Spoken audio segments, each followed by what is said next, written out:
Video like जरूर कर लीजिए और ऐसे वीडियो लगातार फ्री में पाने के लिए चैनल को तुरंत सब्सक्राइब कर लीजिए और बेल आइकन को जरूर टैप कर लीजिए ताकि आगे भी सारे वीडियो आपको मिलते रहे। यूट्यूब में फॉलो करते हैं तो प्लीज ये वाला फ्री टेलीग्राम चैनल जरूर ज्वाइन कर लीजिएगा। सारे नोटिफिकेशन सारे अपडेट यहीं पे आते हैं, ध्यान रखिए।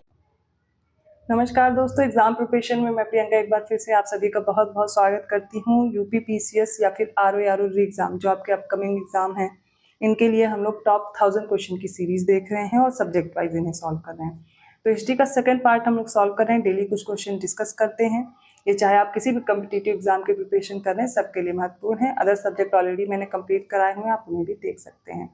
तो अगर आप न्यू हैं इस चैनल पर तो रात को 9 बजे क्लास मिल जाएगी, या इसके साथ साथ आप और भी कोर्सेज में इंटरेस्टेड हैं, आप अपनी प्रिपरेशन कर रहे हैं बट अभी भी कंफ्यूज हैं और कैसे प्रिपरेशन करनी है, हर तरह की स्ट्रेटेजी, हर तरह के प्लान के लिए आप स्टडी फॉर सिविल सर्विसेज को फॉलो कर सकते हैं। इसके लिए आप स्टडी फॉर सिविल सर्विसेज के पेड कोर्स को ज्वाइन कर सकते हैं, जिसमें आपको पेड क्विज मिल जाएगी जो कि आपके सिलेक्शन के लिए मोस्ट इंपॉर्टेंट सीरीज है। उसको अगर सॉल्व करते हैं ना तो आपकी काफ़ी अच्छी प्रिपरेशन हो जाने वाली है। और इसके साथ साथ जो भी कंटेंट प्रोवाइड किया जा रहा है कोर्स में, आप उसको भी परचेज कर सकते हैं। उसमें आप देखेंगे पीडीएफ नोट्स हैं, टेस्ट सीरीज है, टेस्ट सीरीज में फुल लेंथ मॉक टेस्ट है, सब्जेक्ट वाइज सेक्शनल टेस्ट मिल जाएंगे। और उसके साथ में अगर आपको कोई डाउट भी होता है ना तो आप क्या कर सकते हैं, अलग से ग्रुप दिया गया उसमें तुरंत डिस्कस भी कर सकते हैं। तो इन सारी फैसिलिटीज़ के साथ आपको वीडियो रिकॉर्डेड क्लासेस में मिलेंगी जो हेल्पफुल रहेंगी कंटेंट को समझने के लिए। तो ये आपके कोर्स के बारे में हो गई जानकारी। और आपको अगर परचेज करना है तो इन दिए गए नंबर्स पे कॉल या मैसेज करके जानकारी ले सकते हैं। अदरवाइज गूगल प्ले स्टोर से जाइए और ऐप को डाउनलोड कीजिए और ज्ञान से कूपन कोड है ज़रूर अप्लाई कीजिएगा और आपको तुरंत डिस्काउंट भी मिल जाएगा। चलिए आज की क्लास स्टार्ट करते हैं। आज के सेट का पहला प्रश्न है, निम्नलिखित में से कौन सा आयोजन सबसे पहले हुआ था? ऑप्शन ए फिलिस्तीन क्षेत्र में कृषि का विकास, option B proto Indo Iranian भाषा का परिचय, सी है हड़प्पा संदर्भ में मिट्टी के पहिए की खबर, और डी है हित्तीत ने हल्के पहिए वाले रथों का इस्तेमाल किया। इनमें से कौन सा है क्रम, मतलब इनमें से कौन सी घटना है जो सबसे पहले हुई? इसका राइट आंसर होगा ऑप्शन डी, क्योंकि 19वीं शताब्दी ईसा पूर्व हित्तीत ने हल्के पहियों वाले रथों का इस्तेमाल किया था, जबकि हड़प्पा संदर्भ में मिट्टी के पहिए की खबर 2500 ईसा पूर्व के आसपास की है और 4500 ईसा पूर्व के आसपास प्रोटो इंडो ईरानियन भाषा का परिचय मिलता है और फिलिस्तीन क्षेत्र में कृषि का विकास 7000 ईसा पूर्व मिलेगा। अगला प्रश्न है, सरस्वती नाम जिसका ऋग्वेद में बार बार उल्लेख किया गया है, निम्नलिखित में से किस क्षेत्र से लिया गया है? ऑप्शन ए है दक्षिण अफगानिस्तान, ऑप्शन बी है दक्षिण ईरान, ऑप्शन सी है दक्षिण पाकिस्तान और ऑप्शन डी है दक्षिण यूनान। राइट आंसर क्या होगा? ऑप्शन ए दक्षिण अफगानिस्तान। अगले प्रश्न में बताना है कौन सा कथन इनमें से सही दिया गया है। पहला है ऋग्वेद में आर्य शब्द 36 बार आया है। बी है ऋग्वेद भारोपीय भाषाओं का प्राचीनतम ग्रंथ है जो संस्कृत में लिखा गया है, लेकिन इसमें ढेर सारे मुंडा और द्रविड़ शब्द भी हैं। थर्ड है ऋग्वेद में कई चीज़ें ईरानी भाषा के सबसे पुराने ग्रंथ अवेस्ता से मिलती जुलती हैं। और ऑप्शन डी है उपरोक्त सभी। इसका राइट आंसर होगा ऑप्शन डी, सारे के सारे कथन इसमें सही दिए गए हैं। अगले प्रश्न में पूछा गया, निम्नलिखित में से किस कारीगर को ऋग्वेद में पुरंदर कहा गया है? रथ निर्माता, कुम्हार, बढ़ई या इनमें से कोई नहीं? इसका राइट आंसर हो जाएगा ऑप्शन डी, इनमें से कोई भी नहीं। ऋग्वेद में इंद्र को पुरंदर कहा गया, इंद्र को याद रखिएगा, ठीक है। अगला प्रश्न क्रोनोलॉजिकल ऑर्डर में लगाने हैं ये जो घटनाक्रम दिए गए हैं। काकेशिया क्षेत्र में पाए गए स्पोक वाले पहिए। सेकंड है इराक के कसित अभिलेखों में आर्यों के नाम। थर्ड है ऋग्वेद में उपमहाद्वीप में आर्य प्रव्रजन का उल्लेख।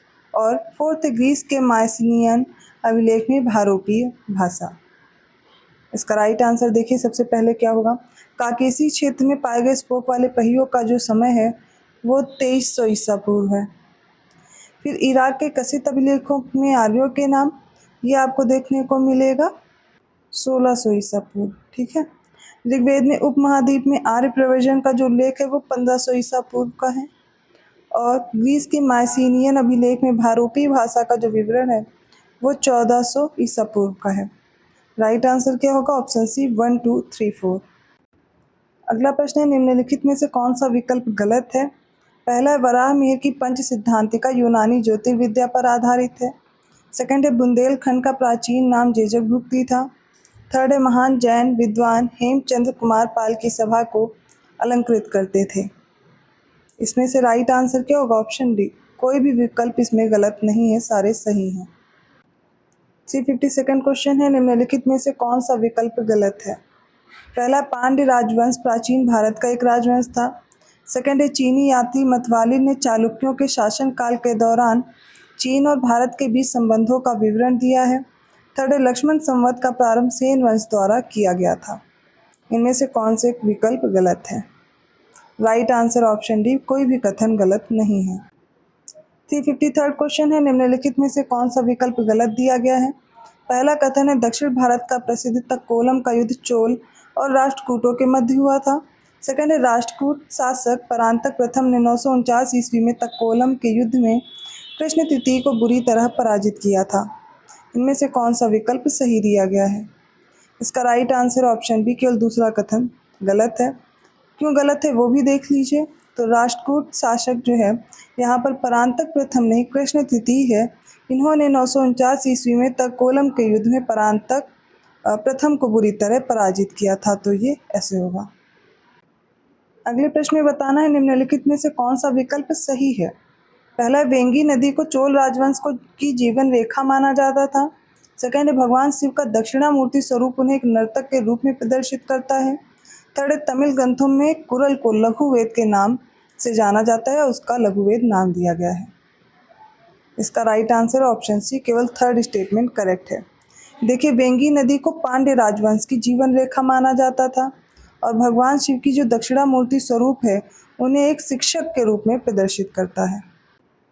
355 क्वेश्चन है, ईसा की प्रारंभिक शताब्दियों में भारत तथा उसके साथ किसके बीच घनिष्ठ व्यापारिक संबंधों की सूचना रोमन बस्ती अरिका मेडुपुरा स्थल के उत्खनन से प्राप्त हुई है?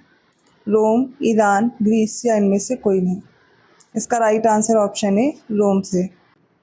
356 क्वेश्चन है, निम्नलिखित में से कौन सा विकल्प सही है?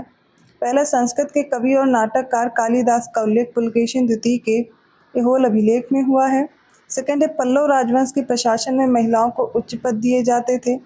थर्ड है, चोल शासक राजेंद्र प्रथम को एक विशाल कृत्रिम झील का निर्माण करने का श्रेय दिया जाता है, जिसे चोल गंगम के नाम से जाना जाता है।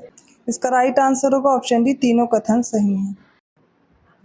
नेक्स्ट क्वेश्चन है, निम्नलिखित में से कौन सा विकल्प गलत है? ऑप्शन है, दक्षिण भारत का चोल राजवंश अपनी नौसैनिक शक्ति के लिए प्रसिद्ध था। सेकंड स्टेटमेंट है, चोल सम्राट राजराजा प्रथम ने श्रीलंका को पूर्ण स्वतंत्रता दी थी और अपनी पुत्री का विवाह सिंघल राजकुमार से करा दिया था। थर्ड है, चोल राजवंश के शासक अपने शासन काल में ही अपना उत्तराधिकारी घोषित कर देते थे और ऑप्शन डी है, इनमें से कोई नहीं। इसका राइट आंसर होगा ऑप्शन बी, क्योंकि चोल सम्राट यहाँ पर राजराजा प्रथम नहीं, कुलोत्तुंग प्रथम ने श्रीलंका को पूर्ण स्वतंत्रता दी थी और अपनी पुत्री का विवाह सिंघल राजकुमार से करा दिया था। अगला प्रश्न है, निम्नलिखित में से सही विकल्प चुने। पहला, इक्ष्वाकु राजवंश के शासकों को पुराणों में सी पर्वतीय कहा गया है। सेकंड है, नंद राजवंश के शासन काल के दौरान एग्रोनोमई नामक अधिकारी सड़कों के निर्माण से संबंधित था। राइट आंसर क्या होगा? ऑप्शन ए, केवल पहला कथन सही है, क्योंकि ये जो एग्रोनोमई जो अधिकारी है ये था मौर्य काल में, ना कि नंद राजवंश में।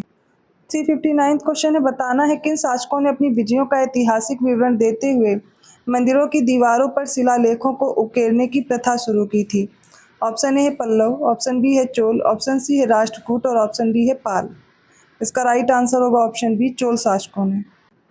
अगले प्रश्न में बताना है, निम्नलिखित में से कौन सा गलत विकल्प है? पहला, महाभारत को जय संहिता और सतसहस्री संहिता भी कहा जाता है। सेकंड है, पांडवों और कौरवों के दो मुख्य कुलीन परिवारों के बीच संघर्ष का वर्णन करता है। थर्ड है, कर्दमक क्षत्रियों ने ताम्र धातु के अत्यंत दुर्लभ सिक्के चलाए थे। इसका राइट आंसर ऑप्शन डी, कोई भी कथन गलत नहीं है। 361 क्वेश्चन है, निम्नलिखित में से किन यात्रियों ने अपने लेखन में मुल्तान के सूर्य मंदिर का उल्लेख किया है? ह्वेनसांग, अबू जाइद, अल मसूदी और अबुल फजल में से। इसका राइट आंसर होगा ऑप्शन बी, इसमें से ह्वेनसांग ने, अबू मुजाहिद ने और अबुल फजल ने किया था। और इसके अलावा अल बरूनी द्वारा मुल्तान के सूर्य मंदिर का उल्लेख किया गया था। नेक्स्ट क्वेश्चन में इनकरेक्ट ऑप्शन चूज करना है। पहला कथन है, गंगा को उड़ीसा का चेड़ा गंग भी कहा जाता था। सेकेंड है राजा नरसिंह देव ने कोणार्क में सूर्य मंदिर का निर्माण करवाया था। इसका राइट आंसर ऑप्शन डी, कोई भी कथन गलत नहीं है। 363 क्वेश्चन, फिर से इनकरेक्ट ऑप्शन चूज करना है, बट पहले सारे स्टेटमेंट देखिए। पहला, कंपिल मेला एक जैन मेला है जो हर साल यूपी के श्रावस्ती जिले में आयोजित किया जाता है। सेकेंड है, यह स्थान पहले कंपिल के नाम से जाना जाता था और राजा द्रौपदी की ये राजधानी थी। तो यहाँ पर द्रौपदी नहीं, यहाँ पर द्रुपद होगा, ठीक है। राजा द्रुपद की ये राजधानी थी। बताना इनमें से कौन सा कथन सही है। राइट आंसर होगा ऑप्शन ए गलत है, दूसरा सही है। तो पहला गलत है, दूसरा सही है, क्योंकि जो कंपिल मेला है ये जैन मेला है, यूपी में ही लगता है लेकिन फर्रुखाबाद में आयोजित होता है, ये याद रखिएगा।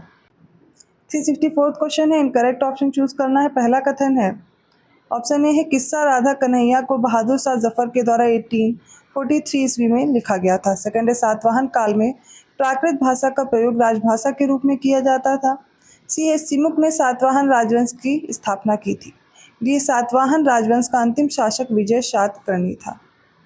इसमें से जो गलत विकल्प है वो ऑप्शन ए है, क्योंकि किस्सा राधा कन्हैया को लखनऊ के नवाब ने लिखा था। अब ये लखनऊ के नवाब कौन से वाले थे, तो नवाब वाजिद अली शाह ने लिखा था 1843 में। 365 क्वेश्चन देखते हैं। उत्तर प्रदेश राज्य के कानपुर जिले में स्थित भीतरगांव मंदिर का निर्माण निम्नलिखित में से किस साम्राज्य के शासनकाल में हुआ था। नंद, मौर्य, शुंग या इनमें से कोई नहीं। इसका राइट आंसर ऑप्शन डी, इनमें से कोई नहीं। यूपी के कानपुर में स्थित है ये भीतरगांव मंदिर, और ये गुप्त साम्राज्य के दौरान 6ठी शताब्दी में इसका निर्माण हुआ था। तो ये आज के हिस्ट्री के इंपॉर्टेंट क्वेश्चंस हो गए। आई होप आपको समझ में आए होंगे। किसी भी क्वेश्चन में किसी प्रकार का डाउट है आप कमेंट करके पूछ सकते हैं। इसके अलावा आपके जो भी सुझाव हैं वो भी कमेंट करके बताइएगा। एएससी हाई कोर्ट के द्वारा जो भी ग्रुप सी, ग्रुप डी और स्टेनो की जो वैकेंसीज आ रही हैं उनके बारे में भी इंफॉर्मेशन आपको प्रोवाइड कर दी गई है। कोई डाउट है आप कमेंट करके पूछ सकते हैं। और अगर वीडियो अच्छा लगा तो प्लीज़ लाइक ज़रूर कीजिए और लोगों को शेयर कीजिए। ऐसे ही क्वेश्चंस के साथ मैं अगले क्लास में आऊँगी। आपको इनकी पीडीएफ प्राप्त करनी है, कोई कोर्स ज्वाइन करना चाहते हैं, या फिर जो भी न्यू कोर्स लॉन्च हुए हैं इलाहाबाद हाई कोर्ट के, क्योंकि एग्ज़ाम जल्द होगा, और यूपी पीसीएस या आरओ एग्ज़ाम के लिए, तो बहुत अच्छे ढंग से प्रैक्टिस करने के लिए बिल्कुल एग्ज़ाम पैटर्न के जैसे आपको टेस्ट सीरीज सॉल्व करनी, कोर्स ज्वाइन करना है, तो आप स्टडी फॉर सिविल सर्विसेज के जरिए से अपने कोर्स को ज्वाइन कर सकते हैं। डिस्क्रिप्शन बॉक्स में नंबर दिए गए, कॉल या मैसेज करके जानकारी ले सकते हैं। मैं मिलती हूँ अगली क्लास में, तब तक के लिए धन्यवाद।